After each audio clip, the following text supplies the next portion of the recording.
11 août 1971, août 2025, ça fait exactement 25 années d'indépendance, 65 années d'indépendance.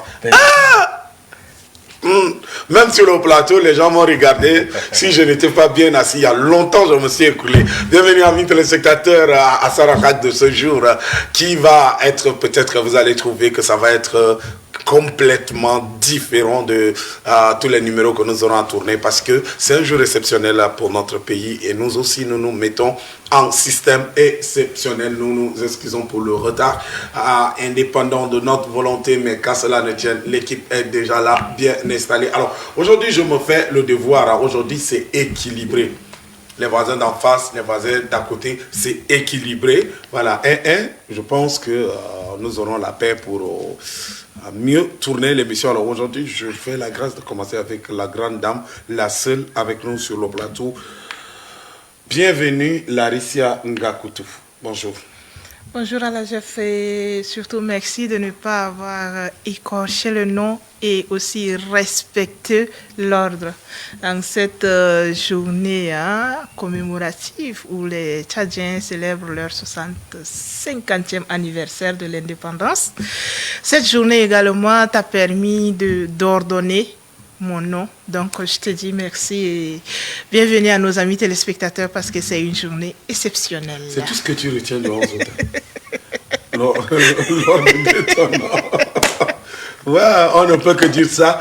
Alors, à ma droite, l'homme qui est toujours là, toujours ponctuel, même si de temps en temps, des cas sociaux, des cas coût de la vie occupent, prennent son voisin. Lui, il fait toujours l'honneur de représenter la team valablement. Roma Djinjetojide Emmanuel, bonjour. Bonjour Aladjef.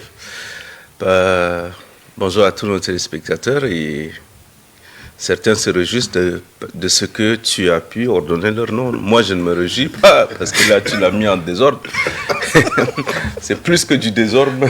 Alors, bon, on va faire avec, surtout que c'est un jour aussi exceptionnel, un jour spécial. Donc, on va essayer de tout faire pour que l'émission soit spéciale. Déjà, il y a eu un léger retard, on s'excuse auprès de nos téléspectateurs et nos auditeurs de la radio. Qu'à cela ne tienne, même si le doyen ne sera pas de la partie aujourd'hui, il est valablement représenté. Tout à l'heure, parler de l'équilibre, alors je ne sais pas de quel équilibre il s'agit, je ne sais pas trop, mais bon, si l'émission décolle, on prie seulement que ça atterrisse. Souvent, ça commence, ça décolle avec beaucoup de difficultés, mais ça atterrit avec beaucoup de douceur. Pour vous, amis téléspectateurs, comme personne de ressources sur le plateau, nous avons l'honneur de faire déplacer le rédacteur en chef de Electron Télévision en la personne de Oumana Filbert qui est là avec nous sur le plateau. Je ne sais pas pourquoi il est venu en vert, jaune, rouge, mais bon, il est là, il va nous dire. Filbert, bonjour et bienvenue. Oui, bonjour et bonne fête à tous les Tchadiens. Parmi mes collaborateurs, et je suis le seul qui représente le Tchad quand on regarde la télé. On t'a eu. Je suis le vrai Tchadien qui connaît bien l'histoire du Tchad, de 1960 jusqu'à nos jours. Un clin d'œil à la rédaction, à mes éléments qui sont aussi en train de travailler pour que l'indépendance soit vraiment une indépendance. Merci. Un clin d'œil aussi aux éléments de Larissia de la production qui sont en train de nous regarder, qui travaillent aussi pour que l'indépendance soit bien. Mais nous profitons aussi pour faire un big up à toute l'équipe qui s'est déployée depuis le matin à la place de la nation pour cette grande défilée de prises d'armes. Nous faisons un coucou aussi à tout le personnel d'Electron, mais surtout à l'équipe technique qui est en train de mettre en œuvre cette émission. Alors, j'espère que tout va bien. Philbert, de ton côté, à la rédaction, tout va bien. Oui, tout va bien, puisque quand on parle de l'indépendance, je crois qu'il y a beaucoup d'enjeux autour de cette indépendance, cette fête commémorative. C'est pourquoi l'équipe est depuis le matin, depuis hier, nous sommes en train de travailler sur tous les aspects de l'indépendance du Tchad. Après les 65 ans, qu'est-ce qu'on peut retenir de cette indépendance? Alors sur le plan économique, sur le plan éducatif, sur le plan culturel, tout cela, la rédaction se démêle pour mettre surtout au plateau pour tous ceux qui suivent Electron Télévision. Et c'est ce que nous sommes en train de faire. Et à pied d'œuvre, l'équipe est là-bas. Je crois que nous serons bien servis aussi à 19h30 avec les éléments, où nous aurons aussi un invité qui parlera humblement de l'indépendance du théâtre. D'accord. Alors, nous allons revenir juste après parce que on se rend compte que Philbert nous a tout déballé déjà. Ouais. Ben, nous allons retrouver Mounira qui chante l'indépendance et après ça, nous entrerons dans notre vif du sujet.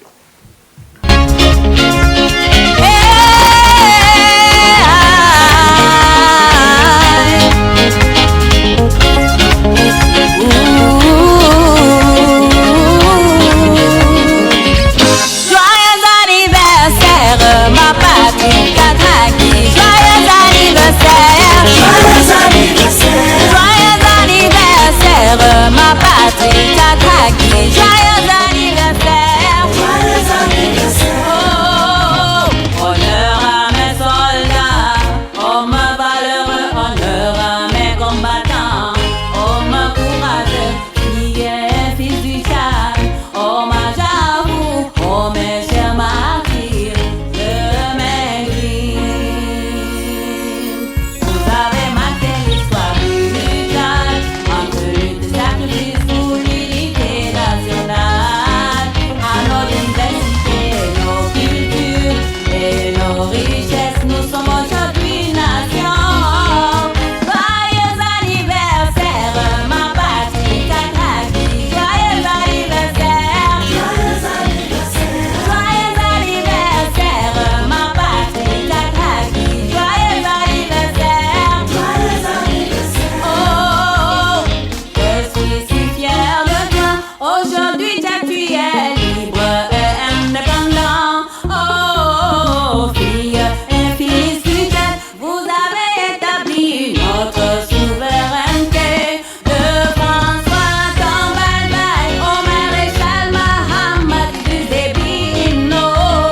Michala qui nous chante joyeux anniversaire notre patrie, joyeux anniversaire le Tchad. Cela commémore les 65 années d'indépendance du Tchad. Merci pour cette belle sonorité.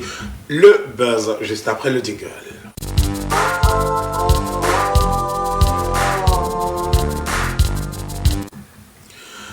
De retour sur le plateau, Lalicia. Toi aussi tu es en couleur du Tchad ou bien...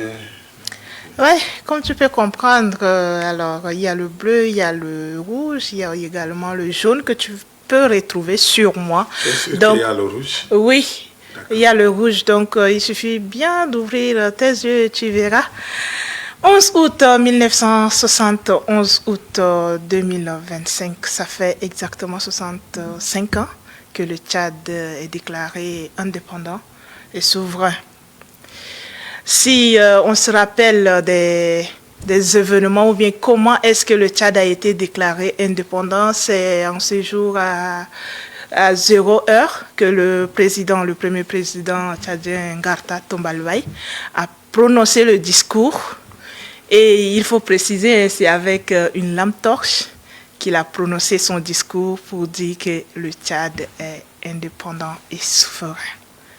65 ans passés, quelle évaluation est-ce que nous faisons pour ces 65 ans d'indépendance? Qu'est-ce que nous avons retenu de notre indépendance? Aujourd'hui, s'il y a quelque chose à marquer, l'on peut dire que c'est la première fois que le Tchad célèbre son indépendance sans la présence de l'armée française, j'allais dire. 2025, il n'y a pas le défilé de l'armée française. L'on peut dire que c'est un coup de soulagement également. Quand on parle de souveraineté, c'est aussi ça. Quand on parle de l'indépendance, c'est aussi ça. Ça veut dire qu'on n'est plus sous le joug d'une autre personne, mais qu'on s'autosuffit soi-même. Alors, c'est le buzz un peu partout dans la ville, sur les réseaux sociaux, dans nos écrans, sur presque toutes les chaînes tchadiennes. On voit le bleu, jaune, rouge flotter partout. C'est de ça qu'on parle. Et c'est de ça qu'il s'agit. Voilà. C'est de 65 années d'indépendance du Tchad qu'il s'agit, après 65 années, après que le premier président du Tchad ait fait le discours à 0h, à 1h, je ne sais plus. Qu'est-ce qu'on peut retenir après 65 ans, culturellement, socialement, politiquement, développement? Qu'est-ce qu'on peut y retenir, et qui de mieux qu'un rédacteur en chef, un homme rodé dans le monde médiatique du Tchad pour nous en parler? Alors il est là, Oumana Fulbert. Oui, d'abord, quand Larissa a parlé de président qui a utilisé lampe à torche, c'est suite à quoi il y avait quand même coupé d'électricité, non? Donc, depuis l'indépendance, là, on a toujours coupé d'électricité au Tchad. Pendant ce temps, il avait commencé, ce n'est pas avec lampe à torche. Ouais. C'est avec l'électricité, et puis après coupure, et il a utilisé. Donc ça veut dire qu'on peut retenir que pendant ces 5 ans, la chose la plus régulière dans notre pays, c'est les coupures d'électricité. Ça, c'est des choses inoubliables, parce que ça fait partie de notre indépendance, en 65 ans de coupure d'électricité. C'est ce que moi je peux retenir comme un élément de buzz quand elle vient de parler. Alors, parler des autres aspects, je crois que on était avec la France sans la France, puisque on nous a délégué le pouvoir politique. Voilà, vous avez un président, mais c'est nous qui gérons. Donc, si on doit discuter des indépendances, je crois que politiquement, nous avions eu cette indépendance, mais pas dans l'unité, parce que même à l'intérieur, à l'interne, entre les Tchadiens, vous allez commencer que depuis la proclamation le 28 novembre 1958, avec le parti PPT-RDA de Gabriel Lisette et puis Thomas Bay, tout ça, à l'interne même là, il n'y a pas l'unité. Ce que je peux dire, il n'y a pas l'unité, et ils ont fini par obtenir l'indépendance avec assez de problèmes à l'interne même. Et c'était purement une indépendance politique que l'Afrique a eue, et c'était donné, c'est octroyé, parce que ce n'est pas vraiment sur une base, c'est programmé. Le Cameroun est venu, la Centrafrique, la Côte d'Ivoire, le Cameroun, et c'est comme ça que le Tchad aussi a fini par avoir cette indépendance-là, sans toutefois être préparé à être indépendant. Et il faut dire que pendant cette période, c'est toute une série, c'est presque tous les pays africains qui ont eu leurs indépendances. Parfois, c'est une journée de différence, parfois, c'est juste 2 jours que tous les pays ont eu. C'est comme si c'est un truc préparé, en fait, ou bien programmé. Mais c'est préparé, parce que après la Deuxième Guerre mondiale, la France, après la communauté, la France a décidé d'octroyer cette indépendance-là, à part la Guinée de Sékou Touré. Le reste, je crois que c'est comme si c'est une demande. Ils ont eu leur indépendance, et le Tchad fait partie. Alors, qu'est-ce qu'on peut retenir réellement sur tous les plans? Comme je viens d'évoquer, sur le plan politique, nous retenons que nous avions le pouvoir, on peut avoir un président. Le multipartisme est né avec plusieurs partis qui finiront ensuite, 3 ans après, le président va prendre la décision pour dissoudre tous ces partis-là. Oui. Mais sur le plan économique, nous n'avons pas notre monnaie. Nous défendons toujours de la France sur tous les plans. Mais ce qu'on peut retenir à l'indépendance, c'est la danse culturelle Moum. J'avais toujours évoqué tout à l'heure à la rédaction, je dis, ça c'est une particularité quand on voit à cette fête d'indépendance comment on utilise déjà cette potentialité qui est pour moi une référence, mais elle est en train de disparaître. Donc après 65 ans, est-ce qu'on peut encore retenir l'authenticité dans le domaine culturel, surtout cet élément qui me semble être important, moi à mon avis, qu'il faut revaloriser.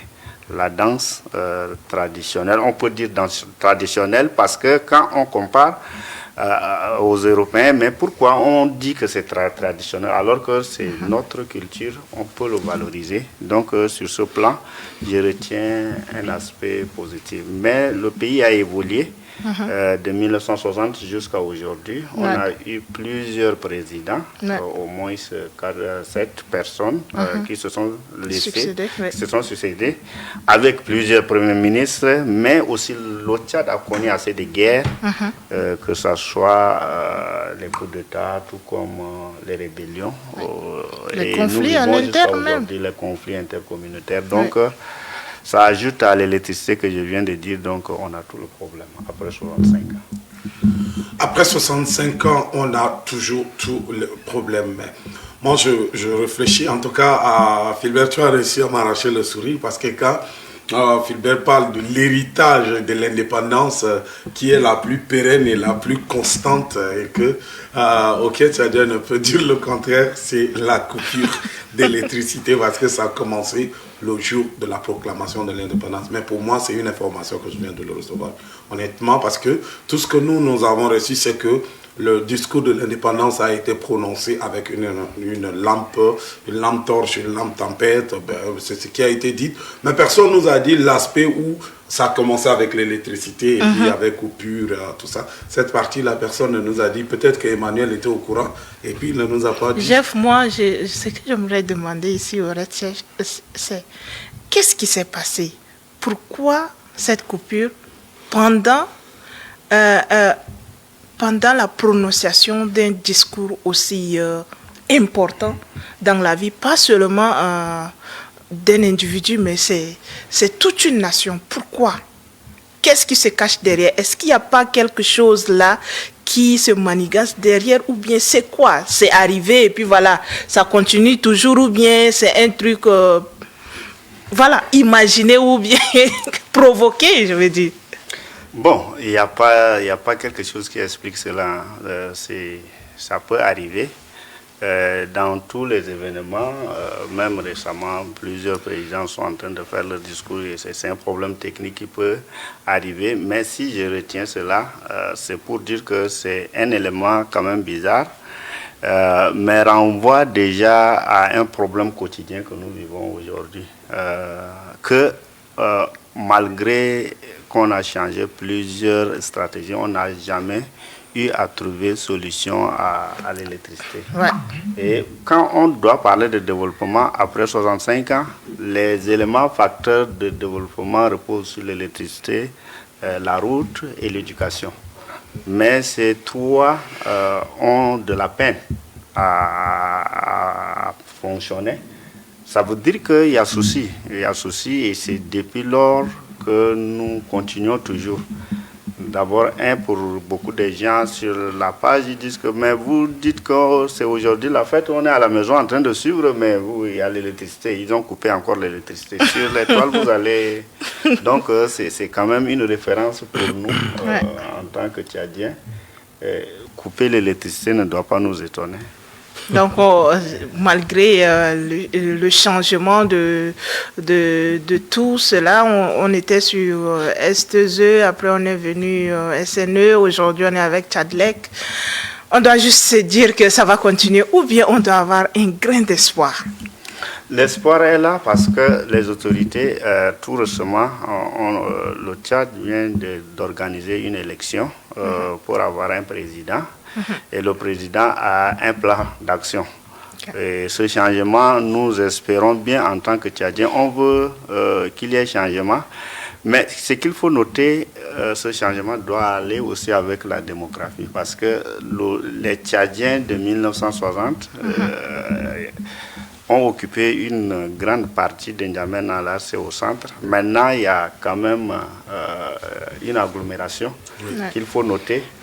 Toutes ces choses entrent en jeu. Quand on parle de développement, on doit aussi voir ces aspects parce que là, il faut faire aussi des recensements. Au fur et à mesure, la population augmente. Oui. Alors, si la vision du chef de l'État est de changer, je crois que N'Djamena est le Tchad en miniature. Si N'Djamena change, on peut espérer. Mais si aujourd'hui, dans la capitale, après 65 ans, on ne voit pas un changement, on doit toujours s'interroger. Ouais. Néanmoins, nous espérons qu'on n'est pas maudit. Il faut qu'il y ait un changement. Vraiment, vraiment. Nous servons le même Dieu que les autres, donc Dieu va nous regarder. Ah, j'aime cette partie-là. Lorsque le raid rattache la politique à la religion, à ce niveau, ça devient intéressant. Moi, je suis resté assez calme parce que, en fait, je voulais bien suivre un peu, comme raconte un peu cette histoire-là de l'indépendance. Et surtout que nous sommes en août, c'est une période festive parce que, comme quelqu'un l'a dit quelque part, ça a été octroyé, et tout ça. Et je voulais bien que le RAID nous aide à faire cette nuance-là entre l'obtention et déclarer. Larissa a dit on a déclaré le Tchad indépendant. Certains disent non, le Tchad a obtenu. Alors ces deux, moi je suis un peu, comme j'ai pas vécu cette période-là, peut-être que le RAID peut nous dire aussi, mais ce qu'il faut retenir, moi je me dis que si c'est un problème qui a commencé depuis l'indépendance et qui nous suit jusqu'aujourd'hui, c'est important de s'asseoir et de prier. Aussi, comme la RAID l'a dit, parce que si depuis, ça veut dire que c'est un mot qui ne veut pas se séparer de nous. Il y a la volonté, on sent, entretenu aussi. On sent, oui, pourquoi pas. Pourquoi pas, parce que la volonté y est. On sait qu'il y a la volonté, il y a aussi l'expertise. Mais pourquoi ce mot nous suit jusqu'à aujourd'hui? Alors, aujourd'hui, il va falloir que ça s'asseoir, se remettre en question et se poser aussi les bonnes questions pour voir comment on peut se séparer de cela. Donc, moi, je reviens un peu en arrière par rapport à l'obtention et à la déclaration. C'est lequel qui s'y est pour me permettre de me sentir un peu stable quoi, dans ma tête. On dit on proclame l'indépendance et quand on proclame déjà, on obtient. Alors, le mois d'août, dans ma culture, c'est un mois compliqué. Hein. Donc, avoir même indépendance en août, chez nous, on évite même de manger les chèvres qui sont nées généralement au mois d'août parce que... C'est arrivé là-bas? Oui. C'est un mois dur hein, où pour trouver à manger, c'est difficile. Ouais. Et c'est pendant ce mois-là qu'on te dit, bon, tu es libre. Je ne sais pas, est-ce que tu as la possibilité de te préparer en tant que tel. Donc, dans notre culture même là, c'est un mois où les cultures ne produisent pas encore des fruits et ce n'est pas facile. Alors, revenons maintenant sur l'indépendance en tant que telle. Quand on fait la proclamation, c'est beaucoup plus un truc préparé. Le Tchad, après Gabriel Lizet, a fait beaucoup de la lutte avec François Tomonbaï. Les Diagna Dingar, tout ça, c'est ceux-là qui ont créé des partis qui luttaient farouchement entre eux. C'est là où je dis, on a eu l'indépendance, mais pas encore dans l'unité interne. Les Tchadiens eux-mêmes commencent, chacun veut, mais Gabriel Lisée est considéré comme un Tchadien parce qu'il fut un des élites françaises qui se fait déjà tchadien. Et avec la création de ce parti, il disputait avec Toumane Baye. Et c'est là où, juste après l'indépendance, vous allez voir que le Tchad commence déjà à avoir toujours des soucis à cause de manque d'unité. Et c'est depuis le 11 août, pour déclarer l'indépendance, ce n'était pas chose facile. C'était des circonstances toujours difficiles, mais ils ont fini par le faire officiellement en déclarant le Tchad indépendant. Et j'avais toujours retenu une chose, c'est que cette indépendance, elle était restée toujours politique.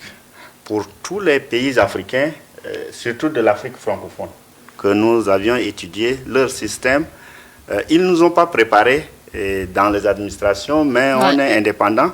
Et c'est à travers cette indépendance qu'on commence maintenant à s'organiser sur tous les plans. Même le niveau de Toumane Baye, quand il était président, il n'a pas un niveau plus élevé comme les Senghor, les autres.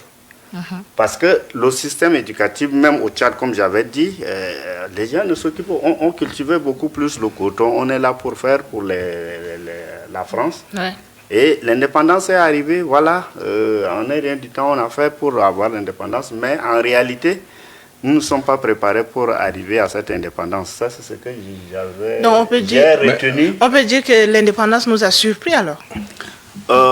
Plus ou moins après la Deuxième Guerre mondiale, je crois que les Africains ont participé à cette guerre et leur participation leur a donné cette possibilité.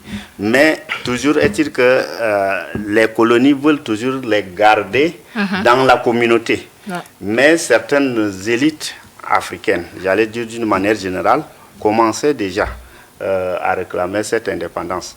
Mais pour les pays francophones, et plus particulièrement le Tchad, je crois que malgré notre participation à la Première Guerre mondiale, nous ne sommes pas préparés à l'interne comme il se le doit pour recevoir ou bien pour avoir cette indépendance. Mais comme c'était truc préparé, c'était arrivé et nous l'avions eu. Après la proclamation, après le Tchad, il y a d'autres pays qui font partie de la colonie de l'Afrique équatoriale française.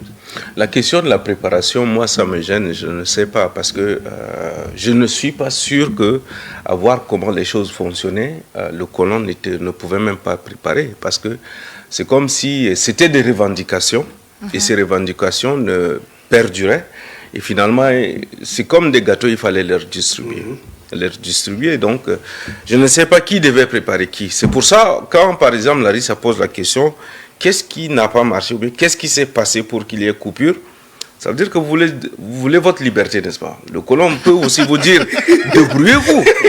Donc, les gens n'avaient pas aussi tout ce qu'il fallait. Ils n'étaient pas en mesure de pouvoir assurer, par exemple, ici, depuis quelque temps, on parle du corps étranger qui vient travailler, et la loi tchadienne dit aussi que lorsque vous travaillez ici, vous devez former des personnes pour que ces personnes puissent vous relever plus tard. Je ne sais pas si ça se passe. C'est des soucis aussi qu'on a trimballés depuis peut-être le temps du colon. On n'a pas préparé les gens. Il y a eu peut-être simplement question de... Je suppose que il fallait peut-être mettre du carburant dans le groupe pour que cela tienne. Ça n'a pas été fait. Et en plein discours. Mais le Tchadien n'avait pas pensé à ça. Donc, je me pose cette question, qui devait préparer qui? Personne. Donc, c'était peut-être qu'en interne, les gens devaient peut-être avoir cet éveil d'esprit-là pour pouvoir s'organiser ou bien commencer à chercher à savoir. Mais on a cherché, on a pris, maintenant ça pèse et jusqu'aujourd'hui, on a de la peine à s'organiser pour pouvoir avancer. Parce que si nous trimballons encore des problèmes qui ont commencé depuis la proclamation, mais le discours du premier président jusqu'aujourd'hui, il y a de quoi se poser des questions. Mais moi, je me dis aussi que comme la France à un moment était dans un véritable problème face aux envahisseurs, tout ça. La France a lancé un cri, ou bien a demandé de l'aide à ces pays, ou bien à ces, comment on les appelle, il y avait un terme dans le passé là, ces colonies. Ces colonies, voilà, à ces colonies, venez m'aider. Mais après, la France s'est rendu compte peut-être qu'en disant ça seulement, c'était trop léger. Donc, bon, venez m'aider. Si je gagne, je vous donne votre indépendance. Ouais. Ça fait partie aussi du deal. Et ils étaient obligés, comme l'a dit Emma, simplement de dire, bon, comme on a fait, faisons semblant de tenir à notre promesse. Mais en matière de préparation, moi, je trouve que, Emma, à vrai dire, si ça a été préparé, je ne crois pas qu'il va avoir coupure le jour de la proclamation de l'indépendance du Tchad. Chose que le Tchad a attendu longtemps. Chose que quelques cadres en interne ont commencé à lutter, à réclamer. Ouais. Ça veut dire qu'en interne, même les gens devraient déjà se préparer.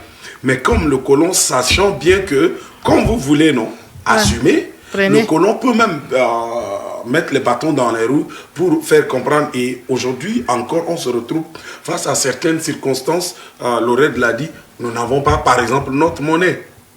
Nous utilisons le franc CFA qui nous vient de la France. Ouais.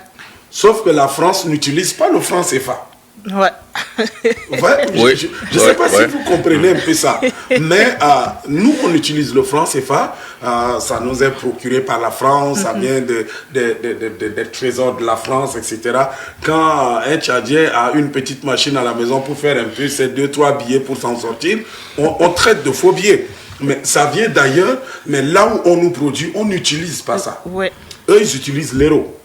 Nous, on utilise le franc CFA français qu'ils nous produisent. Donc, c'est toutes ces... Ça veut dire qu'on vous laisse partir, mais... Sans vous laisser partir. Voilà. Ouais, on vous contrôle. On vous laisse partir. Partir, mais en réalité, vous n'êtes pas parti. Vous n'êtes pas parti, parce que le colon, il a déjà réfléchi mûrement à tous ces aspects de choses. Donc, il vous retient. Il y a une corde qui vous lie carrément avec le colon, et on sait qu'à un moment donné, quand vous allez aller vous casser le nez quelque part, vous aurez toujours à faire recours à eux. Malheureusement, comme aujourd'hui on dit, Larissa l'a mentionné tout à l'heure, c'est pour la première fois peut-être que nous célébrons cette journée commémorative-là sans la présence de l'armée française sur la terre tchadienne, il faut le reconnaître. Mais là aussi, il manque un peu ce que je pourrais appeler simplement la liberté d'esprit. Parce que est-ce qu'on est vraiment libre dans nos esprits? Est-ce qu'on n'est pas un peu limité quelque part? Est-ce qu'on est libre de pouvoir? Parce que l'indépendance, son sens exact, c'est quelqu'un d'autonome, quelqu'un qui ne dépend pas de quelqu'un, qui peut librement se lever et puis avoir ses moyens. Lui-même. Voilà, donc avec ses propres moyens, faire ces choses. Moi, ce qui me retient un peu, c'est que comparativement à certains pays où on a pu avoir l'indépendance au même moment, c'est comme si nous étions tous sur un terrain de course, et puis on vous dit à vos marques, partez. Ouais. Certains se sont organisés, ils ont aujourd'hui, on se rend compte qu'il y a une inégalité terrible, que ce soit sur le plan structurel, que ce soit sur le plan de gouvernance et autres. Mais nous, peut-être qu'au Tchad, nous avons passé plus de temps dans des guéguerres, dans des discordes qui ne nous ont pas beaucoup arrangés. Alors, on se pose, qu'est-ce qui peut être la cause? Est-ce que vraiment c'est toujours question de préparation? Est-ce que c'est toujours le manque d'organisation? Que faire? Parce que c'est important aussi de se poser ces questions-là pour que... Alors, jusqu'à cet âge, pendant qu'il était... nous sommes à 65 ans. Tout à l'heure, Aladjev s'est blessé en parlant de 25 ans. Mais je pense que 1960, quand je compare un peu par rapport à mon âge, à moi, ça veut dire que c'est quand même carrément la moitié. C'est carrément la moitié, mais je ne sens pas. Et c'est pour ça, tout à l'heure, je suis resté calme, parce que je veux bien comprendre ceux qui peut-être ont eu assez d'informations, d'expliquer pour nous permettre de savoir exactement où est-ce que le beau Tchad est en train d'aller. Aujourd'hui, nous suivons tout à l'heure sur la retransmission des festivités qui se passent. Mais on se rend compte qu'on a aussi des choses qu'il faut reconnaître que depuis 60 jusqu'à aujourd'hui, ça évolue bien. La question de l'armement. L'armée, oui. De l'armement, c'est assez. Je ne sais pas. Est-ce que la force ou bien le développement d'un pays ne s'arrête que sur un seul côté ou bien sur rien que sur son armement? Moi, ce qui me retient, c'est que dans l'intervention du Red Chef, il a parlé de l'unité, chose qui n'a pas été faite depuis le départ. J'aimerais savoir, est-ce qu'il ne faut pas revenir en arrière, s'asseoir, puisqu'on a tenu beaucoup de tables rondes, beaucoup de dialogues. Est-ce qu'il ne faut pas revenir sur cette question d'unité, s'asseoir, discuter et décider que, bon, nous sommes sur un même terroir. Est-ce qu'on peut décider?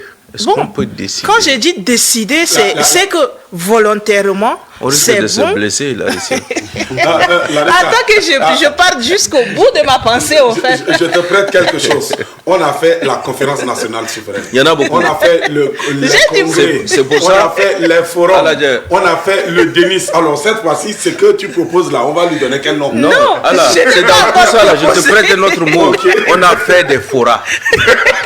Il y en a de trop déjà. En tout cas, est-ce que c'est encore nécessaire? Oui, si on voit que l'unité qui doit être la base n'y est pas, est-ce qu'il ne faut pas revenir en arrière, faire un truc, bon, selon le nom que vous allez donner ici, parler de l'unité? Et quand je dis l'unité est volontaire, c'est que je décide, par exemple, aujourd'hui, de comprendre Emmanuel, de comprendre Alagef, malgré leur diversité, que ce soit culturelle, que ce soit économique. En tout cas, tout ce qui est diversité, je vais me blesser, tout ce qui est diversité, et puis aller avec eux, nous mettre ensemble. Et si Emma aussi fait la même chose, si Alagef fait la même chose, est-ce qu'on ne va pas trouver moi je une solution comme ça même pour aller de l'avant? Oui, c'est important ce que tu dis, c'est important. Ça veut dire que nos diversités ne doivent pas être des soucis, ça doit être plutôt une richesse. Mais aujourd'hui, ce qu'il faut, c'est de simplement s'asseoir et de prendre conscience et de revoir un peu. Est-ce que vraiment nous sommes sérieux avec nous-mêmes? Il y a des choses qui, des fois, vous amènent à vous dire deux fois. C'est pour ça les Ivoiriens disent que s'insultent, ou bien quand quelque chose ne passe pas bien, ils disent que apparemment tu as de l'eau dans la tête. Simplement pour dire que c'est des choses inadmissibles. Aujourd'hui, prenons simplement des exemples simples, terre à terre. Si on doit, chaque jour, vous voyez, les familles indexent par exemple la mairie. Que la mairie ne nettoie pas, la mairie ne joue pas son rôle. Mais devant même ma maison, je n'ai pas besoin que ce soit la mairie qui vienne faire. Ça veut dire que chacun de nous interpellés doit s'interpeller à pouvoir poser des actes qui doivent aider le pays à avancer. D'accord. Malheureusement, si nous ne faisons pas... On est à la fin. Je ne sais pas si... C'est un jour spécial. C'est la fête, il faut dire à Dinan que c'est la fête. On n'a pas le choix, on va revenir au RAID parce qu'il a quelques éléments encore à nous donner. Et puis après lui, on va conclure. On a beaucoup d'aspects qu'on devrait toucher. Par exemple, l'aspect culturel, qu'est-ce qu'on peut retenir? L'éducation surtout. Mais on espère qu'on a toute la semaine pour la fête. Étant donné que c'est tombé lundi, donc on a toute la semaine pour la fête. On va y revenir encore. À moins que tu négocies avec le ministre de la fonction publique. On va y revenir encore le mercredi pour... voilà, oui, moi, ce que je peux dire, c'est que nous sommes interpellés de tous bords, les Tchadiens. La question d'unité est majeure. Je l'avais souligné, pourquoi? Parce que nos problèmes, on peut parfois trouver des solutions. Emma est en train d'évoquer le problème, par exemple, de la mairie. Pour nettoyer tout ça, il faut attendre toujours de la mairie. Qu'est-ce qu'il faut faire? Alors, qui est comme défi après 65 ans, est-ce que c'est toujours aller rester, défiler, présenter les armes? Est-ce que c'est ça qu'on doit toujours retenir? Il faut qu'on essaye de voir qu'on peut fêter autrement l'indépendance. Ça, c'est des défis qu'il faut faire. Et pour cela, nous avions l'obligation de rebâtir le système éducatif parce que si on veut parler de développement, il faut que ce système éducatif marche. Et là, depuis la nuit du temps, parce que quand j'évoque par exemple le problème d'électricité, qui avait commencé depuis même le discours de Toumane Mbaye, heureusement Toumane Mbaye avait en tête presque le discours qu'il doit. Il a fait des répétitions, il a bien mémorisé.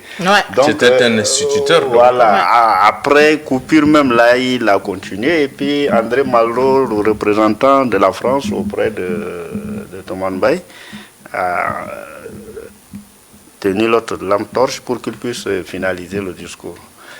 Alors, il ne faut pas que ça soit une malédiction pour que jusqu'à 65 ans, le Tchad n'a pas toujours l'électricité. Donc, vivement, pour moi, on peut parvenir si on est vraiment unis.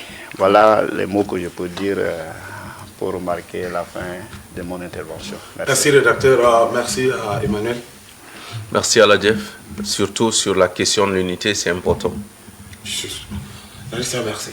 Merci beaucoup et vivement que l'unité soit là présent dans le cœur de tous les Tchadiens.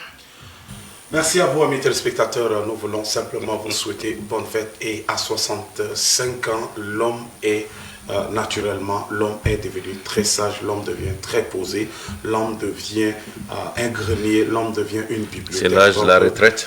À 65 ans, le Tchad doit aussi commencer à se poser et à devenir un repère, une référence. Alors travaillons pour bâtir la paix au Tchad. Au revoir.